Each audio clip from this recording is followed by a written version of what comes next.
Bienvenue à nouveau. Nous sommes le 7 avril 2026 et nous recevons aujourd'hui Scott Ritter, ancien inspecteur des Nations Unies pour les armes, officier du renseignement du Corps des Marines des États-Unis et également auteur. Merci beaucoup d'avoir pris le temps d'être avec nous. Merci de m'avoir invité. Alors la situation est un peu incertaine en ce moment, après tous ces tweets de Trump affirmant que toute la civilisation va mourir ce soir. A-t-il perdu la tête? Ou pensez-vous qu'il s'agit simplement d'une tactique de négociation? Comment interprétez-vous cette récente explosion sur Truth Social?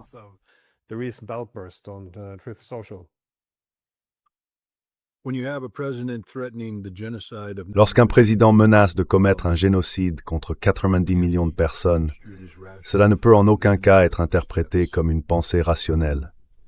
C'est un président qui a clairement perdu la raison, perdu sa capacité de réflexion rationnelle, perdu sa capacité à gouverner.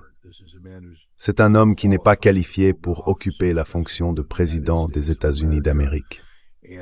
Et si les États-Unis espèrent conserver la moindre apparence de légitimité sur le plan constitutionnel ou en matière de droit international, c'est un président dont le règne de terreur doit prendre fin. Il s'agit d'une guerre d'agression illégale menée contre l'Iran. Personne ne peut formuler de manière cohérente une explication autre que celle-là.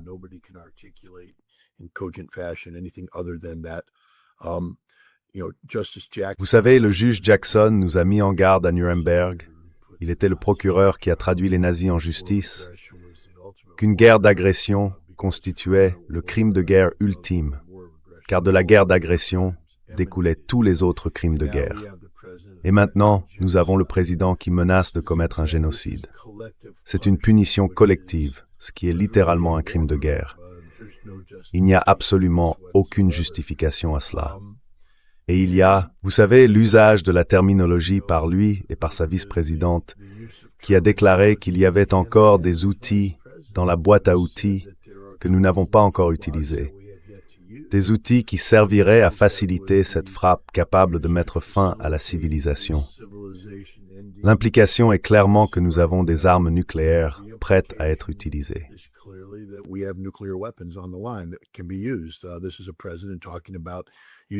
Voici un président qui parle d'utiliser des armes nucléaires de manière préventive contre une menace non nucléaire, contre aucune menace en réalité.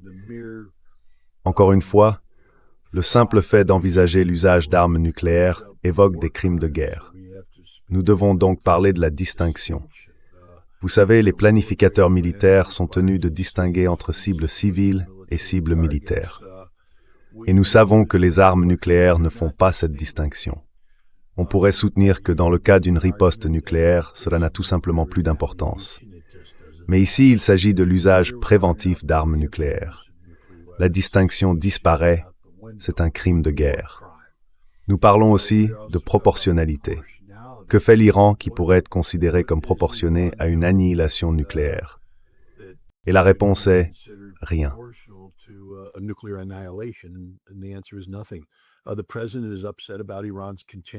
Le président est furieux du contrôle continu exercé par l'Iran sur le détroit d'Ormuz, et il menace toute la nation iranienne d'anéantissement si le gouvernement iranien ne renonce pas à la maîtrise du détroit. C'est encore une fois une punition collective. Le président menace de commettre un génocide. Cet homme est fou, littéralement fou. Il est fou. Si cela fait partie d'une stratégie de négociation, alors aucune personne rationnelle ne négocierait en utilisant un tel langage, de telles positions. Et il est fou rien que pour avoir menacé d'un génocide. Et le peuple américain est collectivement fou si nous laissons cela se produire. C'est insensé que les gens continuent simplement à aller et venir au travail, sans rien faire, comme si de rien n'était. Où est le Congrès?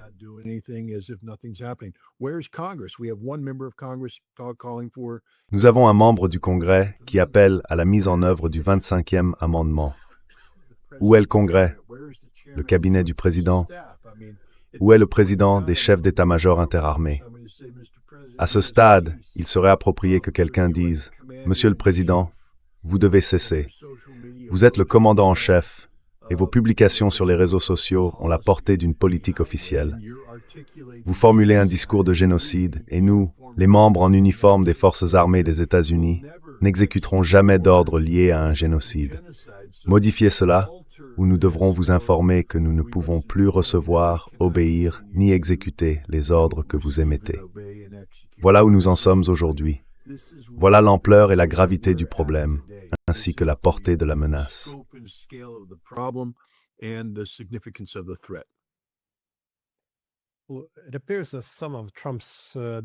Il semble qu'une partie du désespoir de Trump se soit intensifiée après que cette mission de recherche et de sauvetage a mal tourné, ou du moins ce qui semble être une mission de recherche et de sauvetage. Je me demandais, comment interprétez-vous cela? Parce qu'il semble que les États-Unis aient subi beaucoup de pertes. Avez-vous des détails sur ce qui s'est passé pendant cette opération de recherche et de sauvetage?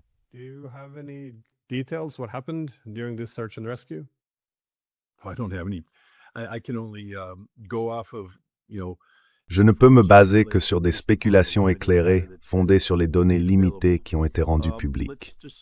Commençons simplement par noter que la structure de force, 2 MC-130 chargés d'hélicoptères d'assaut Little Bird, correspond à une configuration standard de recherche et de sauvetage au combat, utilisée par la communauté des opérations spéciales de l'US Air Force, en collaboration avec les forces spéciales de l'armée.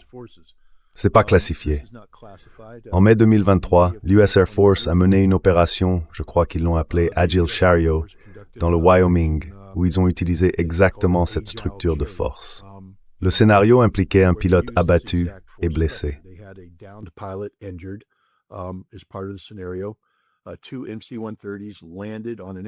Deux MC-130 ont atterri sur une piste improvisée, ont déchargé des hélicoptères MH-6 et AH-6 qui sont partis, ont mené une mission de recherche et de sauvetage au combat, ont trouvé le pilote, l'ont récupéré, sont revenus et tout le monde est reparti.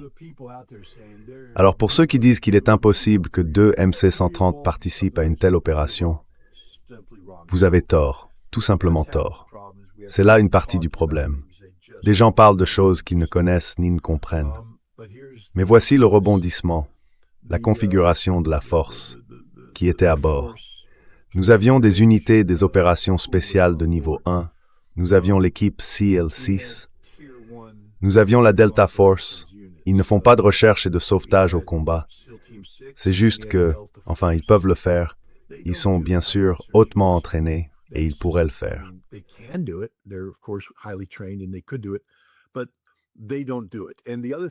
Mais ils ne le font pas. Et l'autre chose, c'est que ce groupe n'est pas un détachement des opérations spéciales de l'armée de l'air. Vous savez, un groupe de recherche et de sauvetage au combat. Il s'agit d'une force opérationnelle interarmée des opérations spéciales.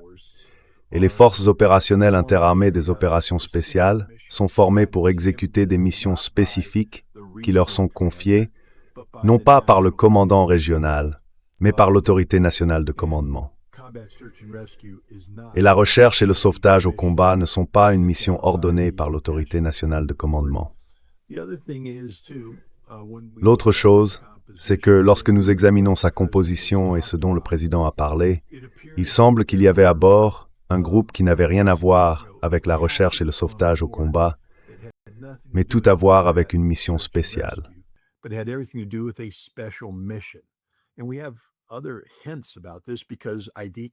Et nous avons d'autres indices à ce sujet, car des cartes d'identité appartenant à des personnes possédant une expertise nucléaire ont été retrouvées à bord. Ce que nous pouvons donc commencer à envisager de manière éclairée, c'est que lorsque vous avez des Navy SEAL, l'équipe SEAL 6 en particulier, ils sont formés pour des missions de saisie nucléaire. Cela fait partie de leur profil de mission. La Delta Force dispose également de capacités similaires. La Delta Force et l'armée américaine possèdent aussi des compétences spécialisées en neutralisation d'explosifs, liées à la pénétration d'installations nucléaires pour y accéder. Le président a fait référence à un équipement utilisé pour escalader des montagnes. Non, ils avaient des hélicoptères, pas du matériel d'alpinisme. Mais le président a révélé un détail important. The president, though, gave away a significant aspect. This was equipment that is used to. C'était un équipement utilisé pour descendre dans une montagne. Vous savez, je crois qu'il s'agissait d'une force opérationnelle interarmée des opérations spéciales à qui l'on avait confié la mission de sécuriser un aérodrome près d'Ispahan, puis de mener une opération d'une durée indéterminée, cela pouvait durer des heures voire des jours, contre le complexe de tunnels sud d'Ispahan, où nous avions identifié une bouche d'aération. Le rôle des SEAL et des spécialistes EOD était de forcer cette bouche d'aération. Delta devait sécuriser et accéder aux cylindres d'hexafluorure d'uranium, les récupérer et les extraire. C'était la mission. C'est pour cela qu'ils étaient configurés. Maintenant, la question est où intervient le sauvetage du pilote dans tout cela? The question is, therefore, where does this pilot rescue come in? Was this S'agissait-il d'un appel audible du président, inquiet à l'idée de perdre ce colonel au profit de l'ennemi, et qui aurait décidé de sacrifier la mission d'Ispahan? Non, parce que les avions étaient configurés pour Ispahan. Ils n'étaient pas configurés pour une mission de recherche et de sauvetage au combat. Ils étaient en surcharge, lourdement en surcharge. Et c'est l'une des raisons pour lesquelles ils se sont enlisés sur le terrain d'aviation et n'ont pas pu décoller. L'autre chose, c'est que le deuxième appareil a peut-être été endommagé par le tir de la défense antiaérienne iranienne. Il existe des preuves matérielles sur les débris de l'appareil qui suggèrent que c'était le cas. Donc cet avion n'aurait peut-être pas pu décoller de toute façon à cause des dommages qu'il avait subis. Encore une fois, il y a tellement d'inconnus à ce sujet, mais au final, c'était une mission ratée.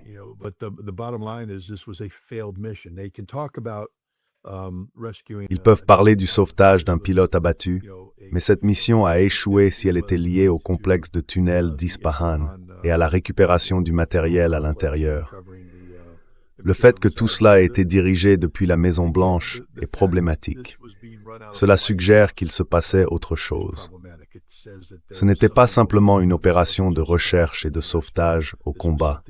C'était autre chose. Et peut-être que toute cette histoire de sauvetage de pilotes servait de couverture à une opération plus vaste qui a dû être abandonnée une fois que l'appareil s'est enlisé ou a été endommagé. Ils ont dû y renoncer. Mais nous n'en savons rien. Il y a encore tant d'éléments inconnus. Ce que nous savons, c'est que cette mission était vouée à l'échec dès le départ. Demandez-vous pourquoi les Iraniens étaient préparés.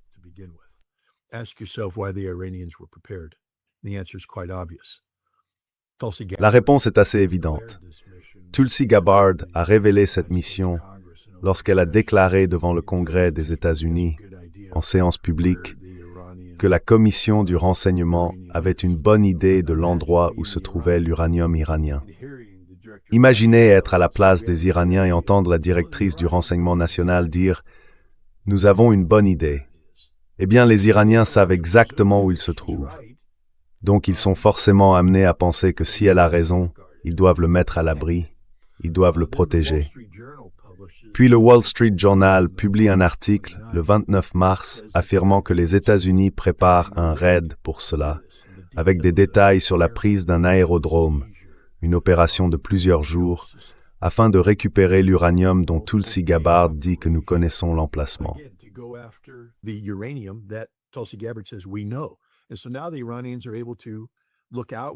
Et maintenant, les Iraniens peuvent regarder vers l'extérieur et dire « D'accord, eh bien, voici un aérodrome où il devrait atterrir. Voici ce qu'il ferait. » Et ils commencent à le défendre. Nous avons compromis cette mission dès le tout début.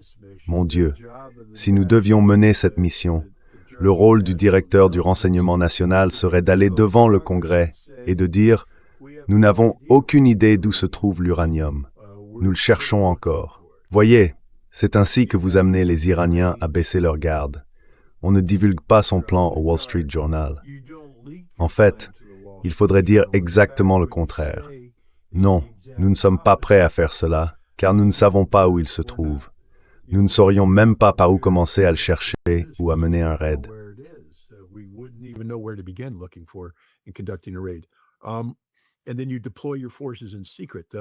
Et puis, vous déployez vos forces en secret.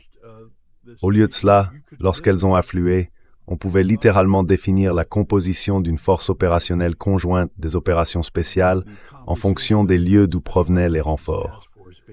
La base aérienne de Pope, le terrain d'aviation de Hunter, Fort Bragg, Oceana, les différents sites où se trouvent toutes ces capacités d'opération spéciales. Elles se sont toutes soudainement mises en mouvement en même temps, de manière très médiatisée. Nous avons révélé cette opération. Elle était condamnée dès le départ. C'est l'une des entreprises les plus insensées jamais tentées. Elle ne pouvait pas réussir car les Iraniens allaient forcément s'y préparer. L'ensemble est tout simplement stupéfiant.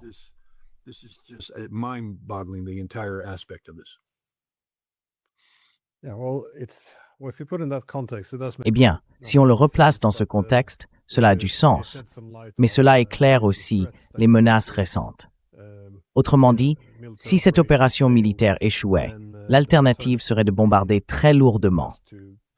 Je veux dire, soit utiliser des armes nucléaires, comme vous l'avez suggéré, soit employer des armes conventionnelles pour viser des centrales nucléaires ou des ponts, quoi que ce soit.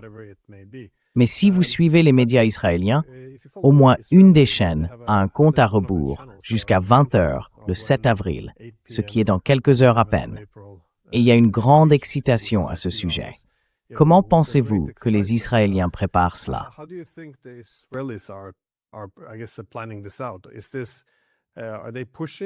Poussent-ils à cette guerre massive? Il semble qu'ils auraient des raisons d'être prudents, car si l'on a l'impression que l'Iran est en train de tomber, ils ne vont pas se retenir. Je pense que c'est l'une des caractéristiques de la stratégie iranienne. Suivre cette échelle d'escalade avec beaucoup de rigueur. Autrement dit, si les États-Unis et Israël montent d'un cran, ils suivent. Mais si quelqu'un tentait d'infliger à l'Iran des dégâts aussi graves, lorsque Max Tapt est mort d'une civilisation, on peut imaginer que ce Iraniens tenir une manière très violente.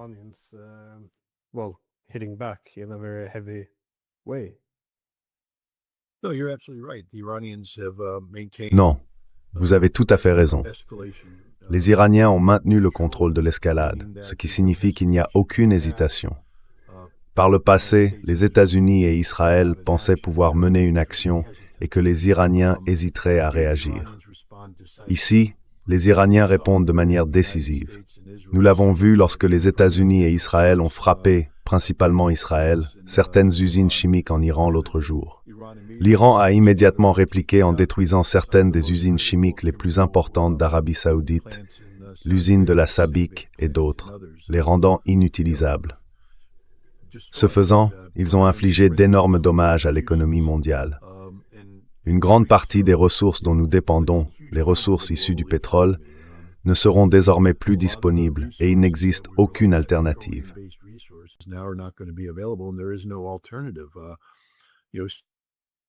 Vous savez, Sabic est une capacité de production unique. Nous avons une usine Sabic ici même. Je suppose que c'est la plus grande usine Sabic du monde aujourd'hui, car celle d'Arabie Saoudite a été mise hors service. Mais le danger maintenant, c'est que lorsque nous en arrivons à l'effacement d'une civilisation, comment l'Iran réagit-il? Jusqu'à présent, l'Iran n'a infligé aucun dommage létal à un État-nation. L'Iran serait en position de justifier l'élimination de toutes les usines de dessalement en Israël, ainsi que de toutes celles situées dans les États arabes du Golfe. Et l'Iran en a la capacité.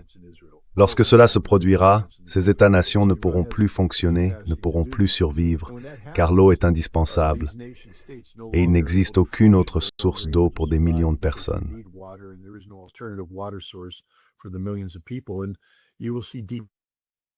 Et vous verrez, les Israéliens ont la possibilité de monter sur des bateaux et des avions et de quitter leur pays.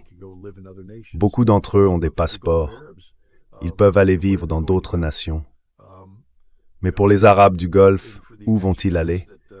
Et pour les expatriés qui considèrent ces prétendus bastions de la civilisation comme leur foyer, que se passera-t-il lorsqu'ils se révéleront n'être rien de plus que des avant-postes désertiques glorifiés?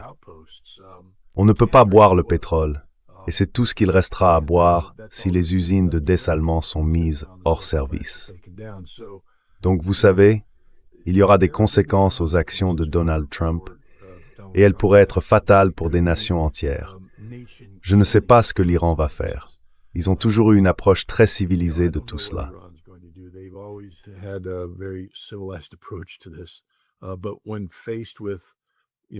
Mais face à, vous savez, une question de survie existentielle, l'Iran pourrait devoir le faire.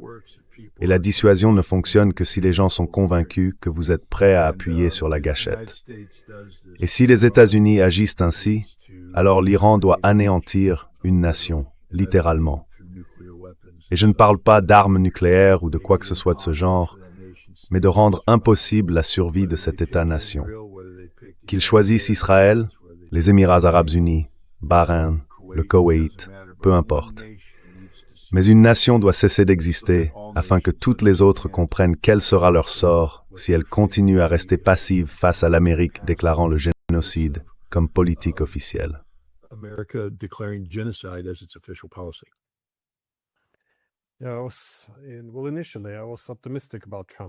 Eh bien, au départ, j'étais optimiste à propos de Trump. Je pensais que beaucoup de ses idées visaient à réduire l'Empire pour sauver la République. Mais il semble qu'il soit en train de détruire la République, du moins en termes de dommages réputationnels pour les États-Unis. C'est difficile à surmonter. Les répercussions sont toutefois assez mondiales. Je veux dire, comment vois-tu cela? J'imagine qu'il est difficile de mesurer les conséquences militaires, économiques et aussi politiques de tout cela. Mais si tu es assis à Pékin ou à Moscou, quel type de considérations penses-tu qu'ils prennent en compte ici? Parce que l'Iran n'est pas un pays insignifiant, c'est un partenaire stratégique assez important.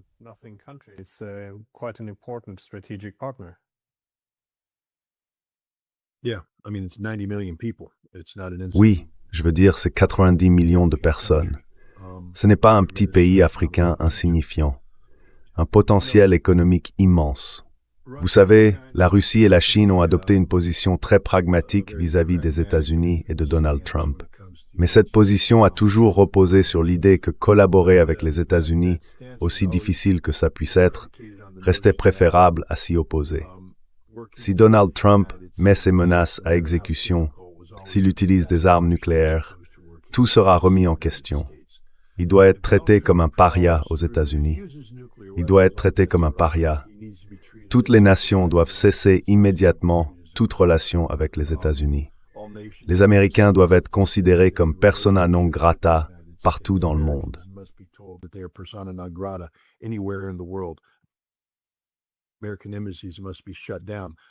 Les ambassades américaines doivent être fermées. Les entreprises américaines doivent être reprises. Et la Russie et la Chine doivent avertir les États-Unis qu'elles considéreront toute agression américaine comme une menace existentielle et confronteront les États-Unis à la réelle possibilité d'une guerre thermonucléaire. Si les États-Unis utilisent des armes nucléaires contre l'Iran, cela signifie qu'il n'existe plus aucune ligne rouge pour les États-Unis. Aucune, absolument aucune. Ils deviennent un chien enragé, et un chien enragé doit être abattu. Je déteste le dire, car c'est mon pays, j'y vis, mais c'est la réalité. Nous, le peuple des États-Unis, ne pouvons pas tolérer ce gouvernement. Nous devons nous opposer à ce gouvernement avec tous les moyens dont nous disposons.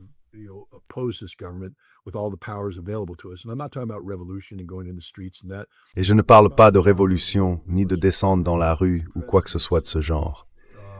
Il s'agit du pouvoir du vote. Nous devons mettre fin à cette présidence. Nous devons élire des personnes prêtes à destituer ce président et à le condamner, ainsi que tous ceux qui obéissent à ses ordres illégaux. Nous devons avertir les généraux que s'ils obéissent à ces ordres, ils seront traqués et tenus pour responsables à un moment donné dans l'avenir. Qu'il n'y aura aucun refuge pour quiconque exprime son soutien à des politiques génocidaires ou à des guerres d'agression illégales. Si nous ne faisons pas cela, alors nous aurons perdu notre statut de peuple souverain dans un État souverain. C'est un moment existentiel pour les États-Unis d'Amérique. Nous avons élu un fou. Et la question maintenant est, que allons-nous faire à ce sujet?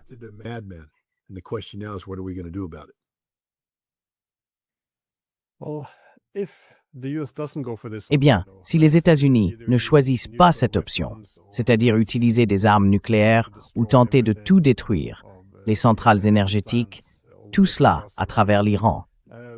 Quelles sont les alternatives? Parce qu'à l'heure actuelle, il n'est pas clair ce que les troupes au sol peuvent accomplir. Surtout après cette mission ratée, on pourrait supposer qu'il y aurait plus d'appréhension ou de prudence au Pentagone. Mais existe-t-il maintenant des possibilités? Rouvrir le détroit d'Ormuz, un véritable objectif pour les troupes au sol. Je me demande simplement si Trump est assis à son bureau en ce moment avec les différentes options, que pourrait-il faire?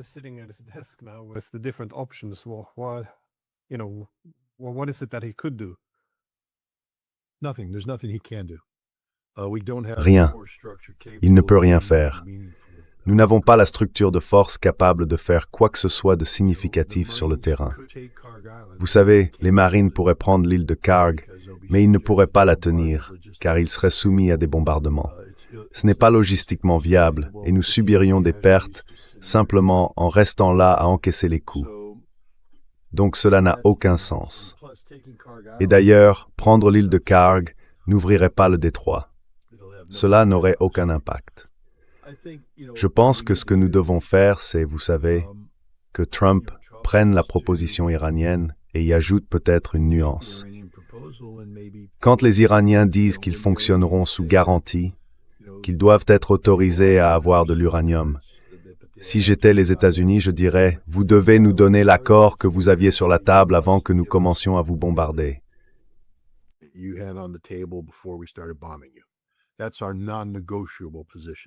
C'est notre position non négociable. En échange de cela, si j'étais les États-Unis, je dirais aussi que nous ne vous verserons jamais de réparation directement. Mais ce que nous autoriserons, c'est que vous installiez un poste de péage dans le détroit d'Ormuz et que vous perceviez des fonds pour reconstruire votre pays, exploité comme un poste de péage sur une autoroute de l'État de New York. Vous êtes censé percevoir le péage uniquement jusqu'à ce que le coût de construction de l'autoroute soit remboursé, puis le poste de péage doit disparaître. Je dirais aux Iraniens, dans le cadre de cet accord, que nous ne vous paierons pas directement, mais que vous pouvez ouvrir ce poste de péage et percevoir l'argent nécessaire à la reconstruction. Les Nations Unies conviendront d'un montant et vous présenterez ensuite un rapport annuel.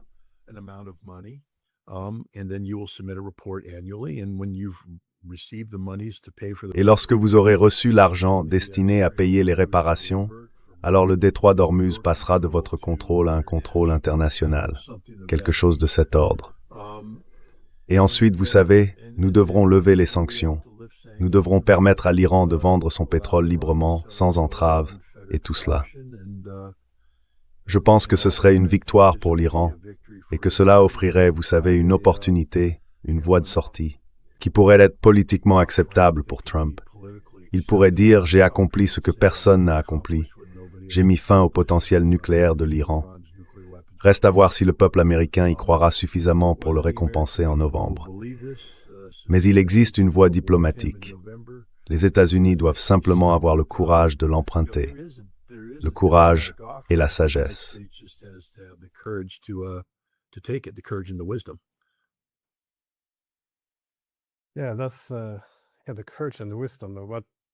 Oui, c'est ça, le courage et la sagesse. Et j'ai l'impression que cela ne vient pas de Trump. Mais vois-tu quelque chose aux États-Unis? J'ai vu Marjorie Taylor Greene affirmer que Trump devait en gros prendre le pouvoir dès maintenant. Mais existe-t-il des forces politiques importantes qui s'opposent réellement à cela? Parce que je veux dire, en Europe, je ne vois aucun des alliés de l'Amérique élever la voix. Mais bien sûr, il y a des inquiétudes en Europe, en Asie de l'Est, voire au Moyen-Orient, de la part des alliés, quant à la fiabilité des garanties de sécurité ou au risque possible de devenir trop dépendant. Mais y a-t-il une forme de résistance?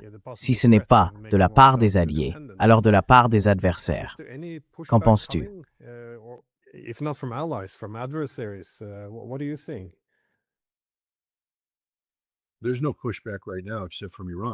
Il n'y a actuellement aucune opposition, à part celle de l'Iran. Il n'y a pas de résistance interne d'importance. Oui, il y a quelques exceptions. Marjorie Taylor Greene, Ro Khanna, qui appellent, vous savez, à invoquer le 25e amendement pour destituer cet homme. Mais il n'existe aucun mouvement politique sérieux pour aller au bout de cette idée. L'Europe, elle, ne compte plus. Littéralement, elle ne compte plus. Personne ne se soucie de ce que dit l'Europe. L'hypocrisie européenne, critiquer Donald Trump pour ses déclarations criminelles, tout en approuvant l'attaque contre les infrastructures énergétiques russes, est tout simplement stupéfiante. Mais encore une fois, l'Europe s'est rendue totalement hors de propos. Elle n'a rien à apporter, rien à offrir. Son économie est sur le point d'être frappée par une vague déferlante de pénurie d'énergie.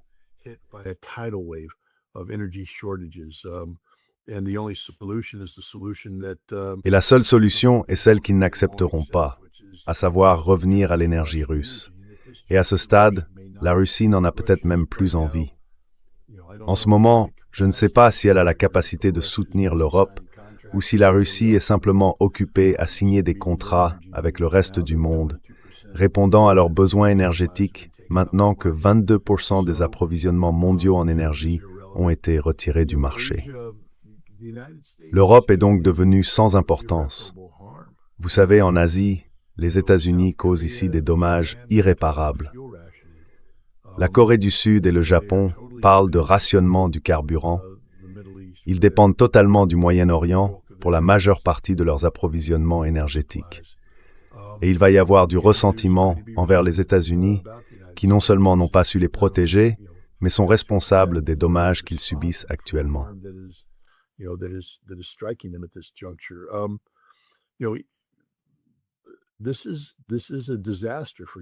C'est une catastrophe pour les États-Unis, une véritable catastrophe. Peut-être que c'est une bénédiction pour le monde. Peut-être que c'est ce qui devait arriver pour permettre au monde de se rassembler et de célébrer en disant « Vous savez que la méchante sorcière est morte, parce que nous sommes la méchante sorcière.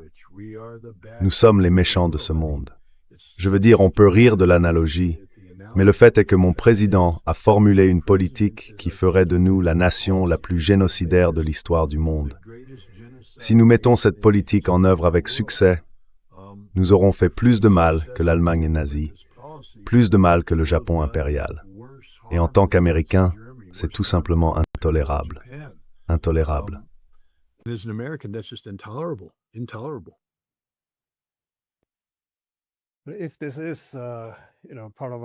Si cela fait partie d'une tactique de négociation très immorale et dangereuse, que pensez-vous qu'il soit réellement possible d'obtenir à ce stade? Parce que d'après ce que j'ai entendu, les Iraniens ont gelé les négociations en raison de la rhétorique agressive venant de Washington. Mais d'un autre côté, il semble que Witkoff et Kushner aient été écartés et que J.D. Vance, qui apparemment n'a jamais voulu de cette guerre, prendra en charge une partie des négociations. Pensez-vous qu'il existe une voie possible ou bien les deux camps sont-ils tout simplement trop éloignés?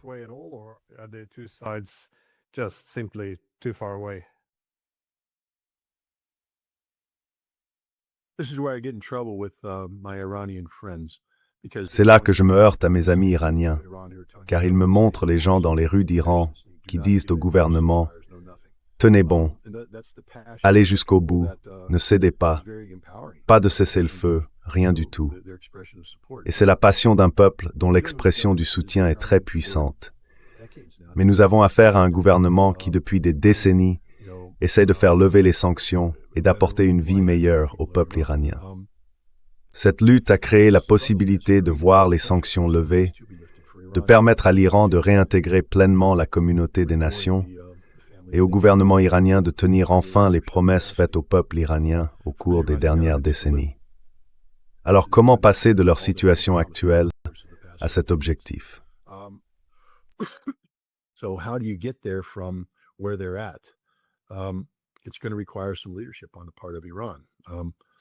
Cela va exiger un certain leadership de la part de l'Iran. Ils doivent comprendre que s'ils cherchent à exiger trop, aussi justifié que cela puisse être, je ne dis pas que les Iraniens n'ont pas raison de vouloir une victoire qui leur soit favorable, compte tenu de tout ce qu'ils ont sacrifié et de leur conviction d'être du bon côté de l'histoire. Mais parfois, on peut obtenir une victoire à la Pyrrhus. Le prix payé pour la victoire est trop élevé. À un certain moment, Si l'Iran ne trouve pas une formule acceptable pour les États-Unis, ces derniers passeront à autre chose, faisant disparaître l'Iran. Nous ne nous rendrons jamais à l'Iran. Et c'est là que le gouvernement iranien doit faire preuve d'intelligence, trouver une solution qui mette fin à ce conflit, lève les sanctions et permette à l'économie iranienne de s'engager pleinement.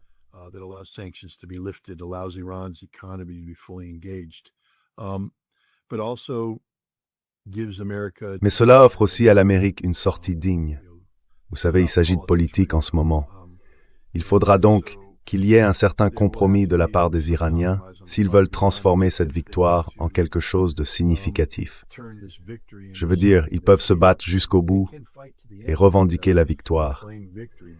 Mais si le prix de la victoire est la dévastation et la destruction totale de votre nation, alors c'est littéralement la définition d'une victoire à la Pyrrhus. Je ne pense pas que l'Iran recherche une victoire à la Pyrrhus. Je pense qu'il cherche à mettre fin à la situation qui perdure depuis 5 décennies, où les États-Unis cherchent à exercer une domination hégémonique sur une région qui inclut l'Iran.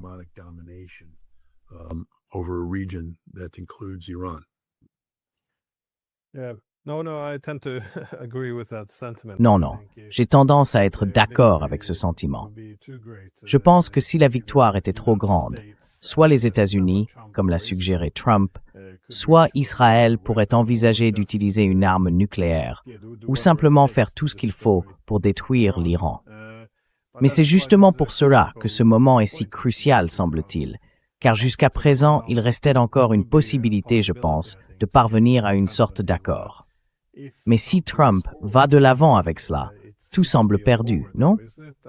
Je veux dire, si ce n'est pas une arme nucléaire cette fois, s'ils, disons, s'en prennent simplement à ces centrales nucléaires, les détruisent, provoquent des retombées radioactives, détruisent les ponts, tout cela, alors il sera très difficile pour l'Iran, une fois tout anéanti, de se retourner et d'accepter quoi que ce soit.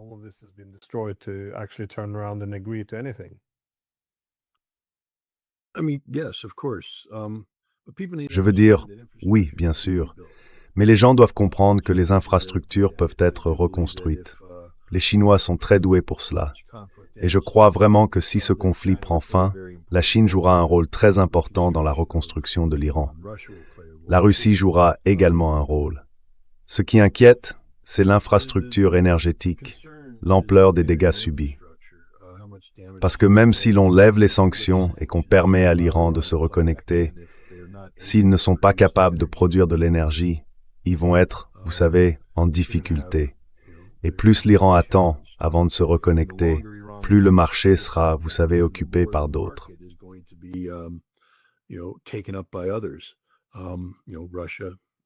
Vous savez, la Russie, pour n'en citer qu'un exemple, et la Russie est une bonne amie et une bonne alliée, mais je ne pense pas que la Russie soit le genre d'ami qui donne la moitié de son salaire. L'Iran doit donc être réaliste quant à ce qu'il peut accomplir.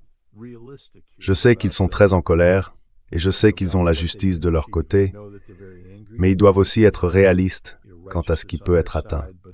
La défaite stratégique des États-Unis est une impossibilité, car nous sommes une nation dotée de l'arme nucléaire, et nous utiliserons des armes nucléaires avant de nous laisser sombrer.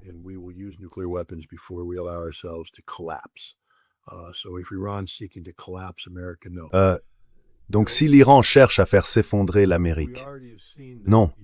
Vous savez, nous avons déjà vu que l'Iran a rendu impossible le maintien des forces américaines au Qatar. Ils ont déclaré qu'ils allaient fermer la base aérienne d'Al-Udeid et la présence américaine sur place.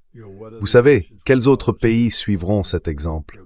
Les États-Unis peuvent-ils se permettre de revenir et de reconstituer leur empreinte au Moyen-Orient? Et quelle politique une forte présence militaire favoriserait-elle? Donc vous savez, il y a beaucoup d'inconnus qui doivent être mieux définis. Mais mettre fin à ce conflit, tout en permettant à l'Iran de continuer à fonctionner comme membre de la communauté internationale, devrait être le but et l'objectif de tout homme politique iranien.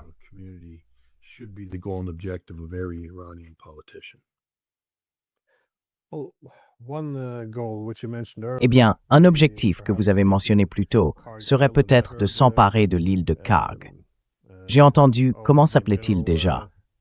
Le général, oh mon Dieu, j'ai un trou de mémoire. Le général Keith Kellogg, pardon. Il faisait remarquer qu'au minimum, les États-Unis devraient s'emparer de l'île de Karg et soit la conserver avec ses installations énergétiques, soit simplement tout détruire sur place. Pensez-vous que l'une ou l'autre de ces options pourrait être l'un des principaux choix? Parce que si cette île est mise hors service, c'est une énorme part de l'économie iranienne qui s'effondre. That's a huge chunk of Iran's economy. Well, the Iranians have said they'll simply. Eh bien, les Iraniens ont dit qu'ils allaient simplement. C'est un endroit actuellement utilisé pour transférer le pétrole sur des pétroliers et autres. Mais l'Iran peut facilement construire, encore une fois avec l'aide des Chinois, ils peuvent faire de Bandar Abbas ou du port de Chabahar, ou même construire un nouveau port entièrement dédié à cet usage. Perdre l'île de Karg ne met pas fin à tout, c'est simplement une question de commodité. Mais encore une fois, cela montre à quel point les États-Unis deviennent obsédés par des questions qui n'ont pas été bien réfléchies. L'occupation physique de Karg, bien sûr, peut être réalisée, c'est ce que fait le corps des marines. Nous avons 2 équipes de débarquement de bataillons.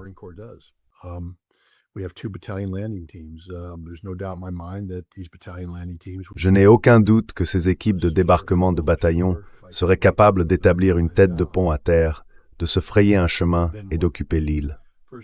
Et ensuite, tout d'abord, cela pourrait coûter très cher. Les Iraniens sont retranchés dans des tunnels souterrains. Ce serait un cauchemar de les en déloger. Mais nous les en délogerons parce que nous sommes des marines. Maintenant, il faut tenir une île et le continent iranien est juste à côté. Ils ont des missiles et des drones, donc ils continueront à frapper encore et encore. À un moment donné, nous devrons quitter l'île de Karg. Et qu'aura-t-on accompli? Rien. J'espère donc que le président est désormais informé par son cabinet et d'autres qu'ils ne peuvent pas soutenir ce genre d'opération, qu'il n'y a aucune raison militaire de le faire.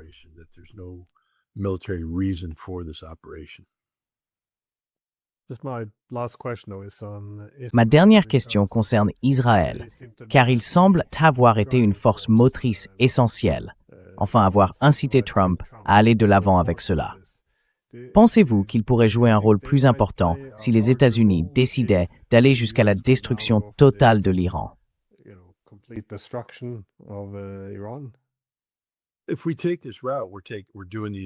Si nous empruntons cette voie, nous mettons en œuvre le plan israélien. C'est ce que veulent les Israéliens, ce qu'ils ont toujours voulu. Ainsi, Israël applaudira depuis les coulisses. Mais les Israéliens ne font pas face à la réalité. C'est fini pour Israël.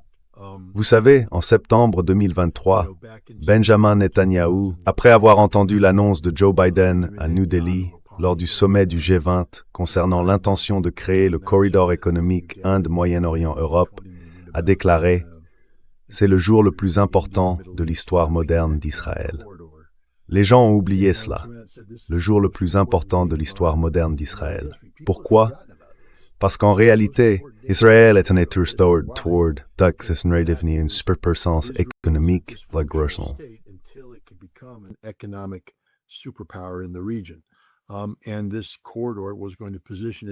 Et ce corridor devait permettre à Israël de se positionner exactement ainsi. Vous savez, ce corridor était perçu comme une extension des politiques des accords d'Abraham. Et encore une fois, l'idée était que les nations arabes reconnaissent Israël, fassent des affaires avec Israël et établissent des partenariats dans lesquels Israël jouerait un rôle de premier plan. Cela aurait rendu Israël légitime aux yeux des pays de la région et par conséquent, un acteur dans le climat mondial général de l'humanité. C'est terminé. Il n'y aura aucun changement. Le corridor économique Inde-Moyen-Orient, Israël est en train d'être détruit à l'heure où nous parlons. Qui va payer pour la reconstruction d'Israël? Et s'il passe à l'étape suivante, nous verrons la population chuter soudainement de 2, 3, voire 4 millions de personnes, car elles fuiront faute d'eau pour soutenir la vie.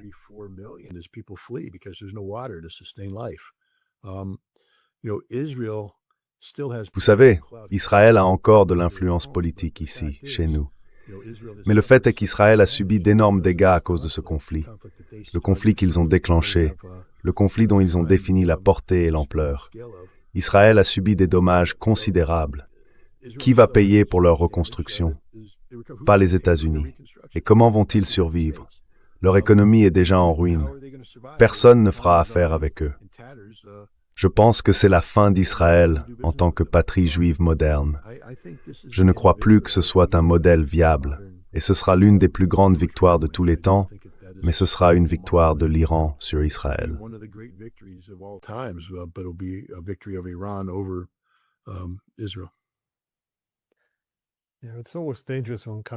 C'est toujours dangereux lorsque des pays sont confrontés à ce type de menaces existentielles. Mais juste, désolé, une dernière question. Question finale. Que savons-nous jusqu'à présent des dégâts infligés à Israël? Parce que nous ne recevons pas beaucoup d'informations en provenance d'Israël.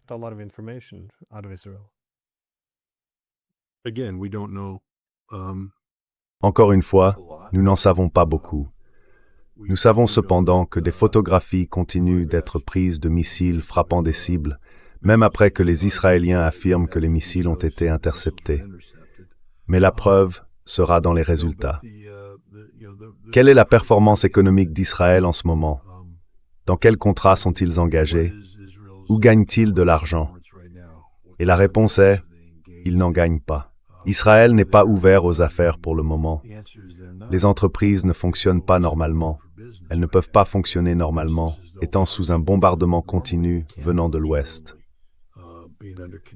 Vous savez, Israël a littéralement inventé l'idée de souffrance à court terme pour un gain à long terme. Cela semble être l'approche israélienne en ce moment. Mais la douleur qu'ils endurent est précisément ce dont les Israéliens se sont toujours inquiétés.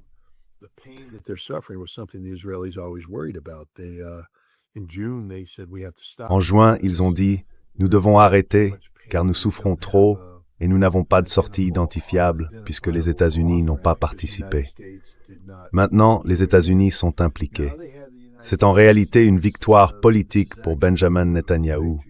Obtenir du président Trump qu'il fasse ce qu'aucun autre président n'avait accepté de faire, à savoir s'engager dans un plan concerté à dominante militaire pour éliminer la théocratie.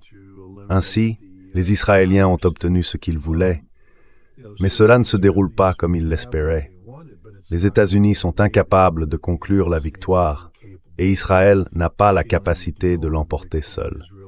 Et nous nous retrouvons maintenant dans une situation où les États-Unis cherchent une porte de sortie.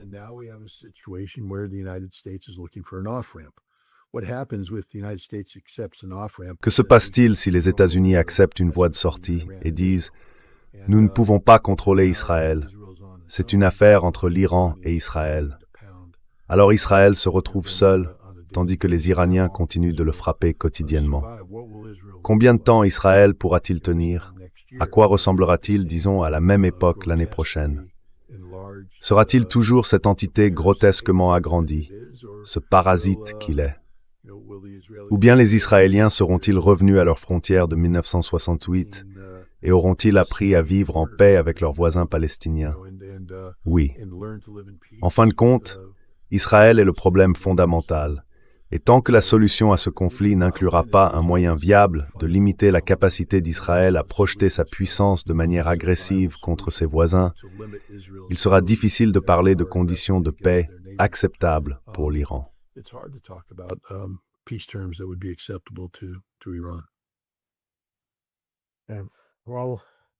Eh bien, merci d'avoir pris le temps. J'imagine que dans quelques heures, nous saurons quoi penser des déclarations plutôt vulgaires et agressives de Trump. Donc, encore merci. Merci beaucoup.